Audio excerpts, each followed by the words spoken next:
اسلام آباد میں درختوں کی کٹائی کا معاملہ قومی اسمبلی پہنچ گیا۔ درختوں کی کٹائی پر اپوزیشن اور حکومتی اتحادی جماعتیں یک زبان ہیں۔ شازیہ مری بولی، اسلام آباد میں ہر جگہ درخت کاٹے جا رہے ہیں۔ علی محمد خان نے کہا جنگلی شہتوت کاٹنا سمجھ میں آتا ہے، 50 سالہ پرانے درخت کیوں کاٹے گئے؟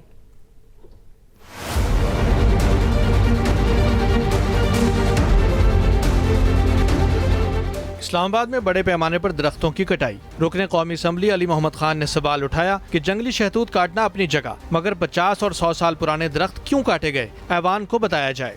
آپ نے 40,000 کے قریب جو درخت محترم ڈپٹی اسپیکر صاحب کاٹے ہیں، وہ لنگز ہیں اسلام آباد کا۔ پاکستان پیپلز پارٹی کی رہنماؤں شازیہ مری اور شرمیلا فاروقی نے اس معاملے پر حکومت کو تنقید کا نشانہ بنایا۔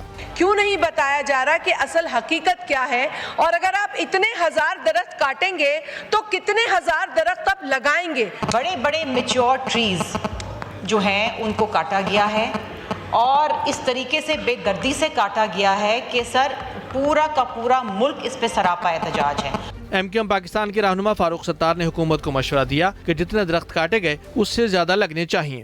کہہ دینے سے درخت نہیں لگ جائیں گے کہ بلین ٹری کیمپین یا 1 ارب درخت ہم لگائیں گے تو نہیں لگ جائیں گے۔ اس کے لیے ہمیں یہ ساری منصوبہ بندی، یہ حکمت عملی وضع کرنی ہوگی۔ وزیر مملکت داخلہ طلال چودھری نے واضح کیا کہ پولن الرجی کا سبب بننے والے درخت کاٹے گئے۔ 29,115 درخت ہٹائے گئے، 40,000 درخت 8 سے 10 فٹ سے زائد بڑے قد کے درخت لگائے گئے ہیں۔ باقی درخت جو ہے، کیونکہ کئی اقسام کی شجرکاری جو ہے وہ اس کا موسم اگلے 1-1.5 مہینے بعد ہے، 30 مارچ پر 60,000 مزید درخت انہی جگہوں پہ لگائے جائیں گے۔ قومی اسمبلی میں نادرہ ترمیمی بل 2025 سمیت 3 بل پیش کر دیے گئے۔ وقاص احمد، ایکسپریس نیوز، اسلام آباد۔ امریکی صدر نے ایران سے تجارت کرنے پر نئی پابندیاں عائد کر دی ہیں۔ ٹرمپ نے کہا ہے کہ ایران کے ساتھ تجارت کرنے والے کسی بھی ملک پر 25% ٹیرف عائد ہوگا۔ اضافی ٹیرف کا اطلاق فوری طور پر ہوگا۔ چین کے اضافی ٹیرف کی شدید مخالفت۔ واشنگٹن میں چینی سفارت خانے کے ترجمان کا کہنا ہے ٹیرف یا تجارتی جنگوں میں کوئی فاتح نہیں ہوتا، دباؤ یا زبردستی سے مسائل حل نہیں کیے جا سکتے، جبکہ چین اپنے جائز مفادات کے تحفظ کے لیے تمام ضروری اقدامات کرے گا۔ چین غیر قانونی یک طرفہ پابندیوں اور دائرہ اختیار کے ناجائز استعمال کی سخت مخالفت کرتا ہے۔ ایران کے خلاف ممکنہ کارروائی، صدر ٹرمپ کو مختلف آپریشنز پر بریفنگ دی گئی۔ فوجی کارروائی، سائبر اور نفسیاتی آپشن سے آگاہ کیا گیا۔ امریکی محکمہ دفاع کے مطابق فضائی طاقت اور طویل فاصلے تک مال کرنے والے میزائل کسی بھی ممکنہ فوجی رد عمل کے لیے مرکزی حیثیت رکھتے ہیں۔ پینٹاگون حکام نے سائبر آپریشن اور نفسیاتی مہم کے آپشن بھی پیش کیے۔ مقصد ایرانی کمانڈ کا ڈھانچہ کمزور کرنا ہے۔ ترجمان وائٹ ہاؤس کیرولین لیوٹ نے کہا ایران کے خلاف سفارتکاری پہلا آپشن ہے۔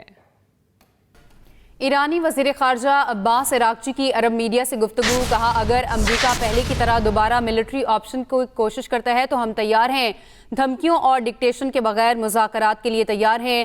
ہم نہیں سمجھتے کہ واشنگٹن سنجیدہ اور منصفانہ مذاکرات کے لیے تیار ہے۔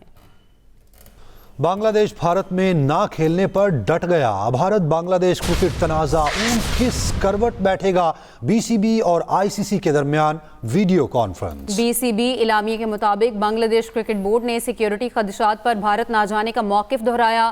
ٹورنامنٹ کا شیڈیول پہلے ہی جاری کیا جا چکا۔ آئی سی سی کی نشاندہی، بی سی بی سے اپنے موقف پر نظر ثانی کی درخواست کی۔ ادھر بھارتی حکومت نے T20 ورلڈ کپ کے لیے امریکہ کے 4 پاکستانی نژاد کھلاڑیوں کے ویزے مسترد کر دیے۔ بھارتی میڈیا کے مطابق پاکستانی نژاد علی خان، شایان جہانگیر، محمد محسن اور احسان عادل کو بھارت نے ویزے جاری نہیں کیے۔ پاکستانی نژاد کرکٹرز کو ویزے کے حصول میں دشواری کا سامنا ہے۔ UAE، عمان، اٹلی، کینیڈا کی ٹیموں میں بھی پاکستانی نژاد کھلاڑی شامل ہیں۔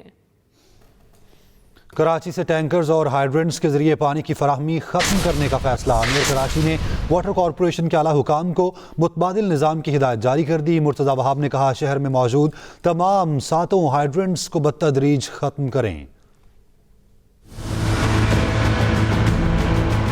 مسائل کے دلدل میں پھنسے شہر قائد کے واسیوں کے لیے اچھی خبر، کراچی سے واٹر ٹینکرز کی چھٹی۔ मेयर कराची ने लाइनों के जरिए पानी फराहम करने की हिदायत कर दी। मेयर कराची बैरिस्टर मुर्तजा वहाब ने एक बयान में कहा कि वाटर हाइड्रेंट से माहाना 30 करोड़ रुपए का रेवेन्यू हासिल होता है, मगर हाइड्रेंट्स का कॉन्ट्रैक्ट गुज़श्ता साल खत्म हो चुका है। उन्होंने साफ कहा कि नए कॉन्ट्रैक्ट जारी नहीं करेंगे, बल्कि शहरियों की टैंकर से जान छुड़ाएंगे। उधर शहरियों ने इस ऐलान का खैर मकदम किया है, मगर साथ ही कहा कि बातें नहीं अमल भी होना चाहिए। इकदाम तो अच्छा है, लेकिन अमल दरामद हो तब बात है। बातें उनके सिर्फ टीवी की हद तक ही हैं, ग्राउंड रियलिटी कुछ और है। मैं KDA सोसाइटी में रहता हूँ, लेकिन वहाँ पानी बिल्कुल नहीं है और हम टैंकर डलवाते हैं, हमारे लिए बड़ी मुश्किलात हैं। अगर मेयर कराची ये काम कर देते हैं तो हमें बहुत खुशी हो। मेयर कराची ने वाटर कॉर्पोरेशन के आला हुक्काम को मुतबादिल निज़ाम की हिदायत जारी की है कि सातों हाइड्रेंट्स को बतदरीज खत्म करने लाइनों के जरिए पानी फराहम करें। मुर्तजा वहाब ने वाजे किया, शहर में पानी की कमी को मुतबादिल दिनों में हर इलाके को पानी फराहम करके पूरा किया जाएगा। मेयर कराची का कहना है शहरियों को मुश्किलात हैं, टैंकर्स के जरिए पानी फराहम करना मुस्तकिल हल नहीं है। Naeem Khanzada, express news, Karachi. Welcome back. वज़ीर आला मरियम नवाज शरीफ की आलू और किन्नू के काश्तकारों के लिए खुसूसी काविश। वफाकी हुकूमत ने मुतबादिल रास्तों से किन्नू और आलू की एक्सपोर्ट की इजाज़त दे दी है। आलू और किन्नू की एक्सपोर्ट में आसानी के लिए हुकूमत पंजाब का विफाक से आला सतह कमेटी तश्कील करने की दरख्वास्त। वज़ीर आला पंजाब मरियम नवाज का कहना है आलू और किन्नू के काश्तकारों की मेहनत रायगा नहीं जाने देंगे। काश्तकारों की मुश्किलात से बाखूबी आगाह हैं। आलू और किन्नू के काश्तकारों को मुश्किलात से निकालने के लिए वज़ीर आज़म से राब्ते में हैं।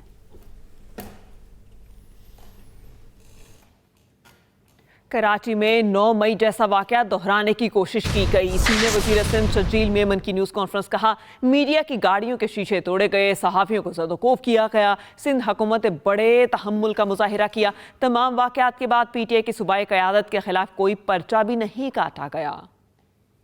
फिर एक दफ़ा एक ख़तरनाक कोशिश की गई कि 9 मई जैसा वाकया कराची में दोहराया जाए। पुलिस पे पथराव किए गए। जिस तरीके से मीडिया की गाड़ियां, या आप मीडिया में बैठे हैं, आपकी गाड़ियों को जिस तरीके से उसके शीशे तोड़े गए, ये सारी जहन की अक्कासी करती हैं कि आपका जो लीडर है, जिसने आपके जहनों में सिर्फ इंतशार, मुल्क और हुकूमतों के खिलाफ जो है वो बगावतें करना और जो है इस तरह की चीज़ें करनी जिससे खुदा न खासा किसी को नुकसान हो, आपने वो हर काम किया अनफॉर्चुनेटली। कौमी पैगाम अमन कमेटी ने GHQ में DG ISPR से मुलाकात की और कौमी बयानी के फ़रोग़ के लिए मुकम्मल ताउन की यकीन दहानी कराई। मुलाकात में पाक अफवाज से गैर मुतज़लज़ल यकजहती और रियासत दुश्मन बयानियों के खिलाफ मुश्तरका अज़्म का इजहार किया गया। NPAC के वफ़द ने फितनल ख़वारिज और अफ़गान तालिबान की मज़म्मत करते हुए कहा दहशतगर्दी का कोई जवाज़ नहीं। DG ISPR ने इस मौके पर कहा कौमी सलामती के मामलात में मुतफ़िक़ा बयानिया वक्त की अहम ज़रूरत है। NPAC का कहना था मेंबर मेहराब से इत्तेहाद उम्मत, समाजी हम आहंगी और आइनी बराबरी के पैगाम को मुल्कगीर सतह पर आम किया जाएगा। Air chief marshal Zaheer Ahmed Babar Sidhu से इंडोनेशिया के वज़ीर दिफा ने मुलाकात की है, जिसमें दो तरफ़ा ताउन, इस्तिदाद साजी, तरबियत और तकनीकी शोबों में इजाफे के अज़्म का इजहार किया गया है। ये मुलाकात पाकिस्तान और इंडोनेशिया के दिफाई ताल्लुकात में बढ़ती हुई हम आहंगी की अक्कास है। एयर चीफ ने दोनों ममालिक के माबैन तारीखी और बरादराना ताल्लुकात को उजागर किया। Air chief marshal Zaheer Ahmed Babar Sidhu ने बताया मल्टी डोमेन ऑपरेशंस में पाक फ़ज़ाइया की ऑपरेशनल तैयारी और तकनीकी बरतरी को मजीद मुस्तहकम बना रहे हैं। इंडोनेशिया के वज़ीर दिफा ने पाक फ़ज़ाइया की पेशा वराना महारत, ऑपरेशनल बरतरी और जंगी तैयारियों को सराहा। Welcome back. ब्रेक के बाद आपको बताएं लाहौर हाई कोर्ट का सोशल मीडिया पर जजेस के खिलाफ मुहिम चलाने वालों की लिस्ट तैयार करने का हुक्म। जस्टिस अली ज़िया बाजवा ने रिमार्क्स दिए आइंदा कोई ऐसी पोस्ट नजर आई तो जिम्मेदार DG होंगे। जस्टिस अली ज़िया बाजवा का जजेस के खिलाफ मुहिम पर कार्रवाई न करने पर NCCIA पर बरहमी का इजहार। जस्टिस अली ज़िया बाजवा ने कहा जजेस के खिलाफ मुहिम चलाने वाले नासिर कौन हैं, हम इस मामले की तह तक जाएंगे, आपको इस हवाले से आगाह कर रहे हैं। लाहौर हाई कोर्ट का सोशल मीडिया पर जजेस के खिलाफ मुहिम चलाने वालों की लिस्ट तैयार करने का हुक्म। सिंध की धरती ने हीरे पैदा किए, कायद ने मजबूत पाकिस्तान को ख्वाब देखा। Chairman Peoples Party Bilawal Bhutto का जिना मेडिकल यूनिवर्सिटी में खिताब, कहा जिना सिंध मेडिकल यूनिवर्सिटी के नाम से जिना का मजबूत नाम जुड़ा है। फारिगुल तहसील तलबा बिला तफरीक मुल्क की खिदमत करें।